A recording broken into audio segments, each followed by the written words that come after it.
what you really want to say that in my former life I was a blood-sucking newspaper publisher.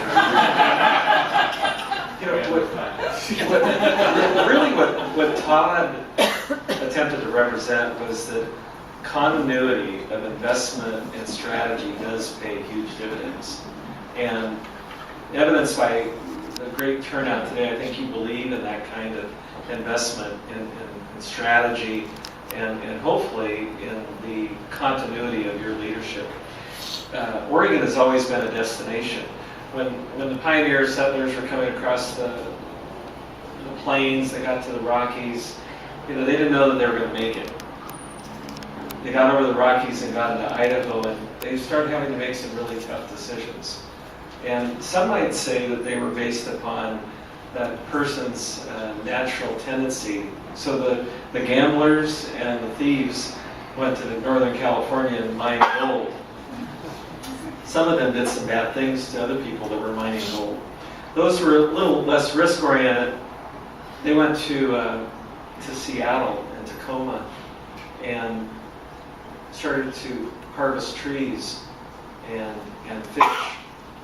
Those that were a little less risk-oriented, a little more church-going, and a little more agricultural moved to the Willamette Valley, along with about 40 Chamber of Commerce directors, Visitor Association directors, and the family that gave birth to the longest-serving director of Oregon Tourism.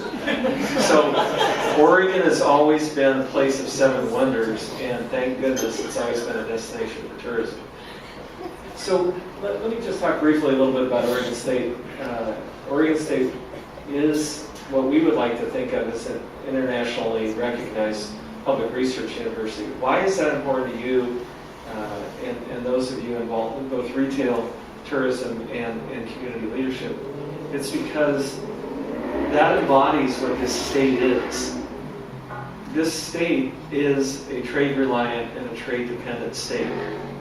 Whether it's through agriculture, forestry, high-tech, or retail, think about where we sell, import, export our products to the world.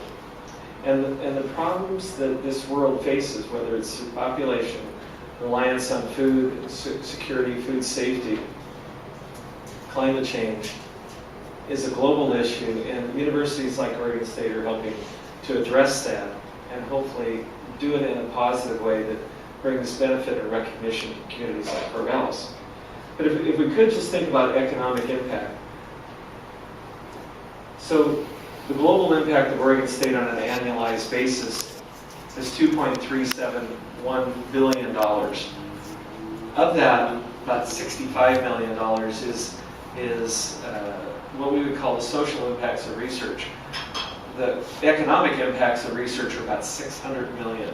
So imagine that in Oregon alone, Oregon State brings $2.3 billion worth of impact to your state, to my state. Of that, $1.3 billion is in Benton County alone. 25,000 jobs, $1.334 billion worth of impact. Now, on a comparative basis, that's 31,000 jobs statewide. Benton County and Lynn County, 25,000. 95% of that is in Corvallis. The expenditures of the university in payroll, goods and services purchase, capital construction, student spending, and visitor spending, which I'll touch on right now, represents almost $1.3 billion a year. So if you're involved in tourism and economic development, the retail orientation of our economy, which is so very, very essential, you do want to attract some of the business from our payroll, potentially from the goods and services purchased. Capital construction, maybe not quite as much, but you do want to have, I think, an orientation toward visitor spending, $40 million, and student spending, which in Corvallis alone is $300 million. Imagine that Oregon State, and Tom Nelson and I have been talking about this for the last couple of weeks by email, the GDP of the Corvallis Metropolitan Service Area, which is the county, it's about $5.2 million. That's the gross domestic product of our county. So imagine that Oregon State at 1.23 billion represents 25% of that. What's that mean to you? Well, it means that students spending about $300 million a year outside of, on top of their tuition and on-campus residency, room and board. Students are representing 6.6% of the gross domestic product of Benton County.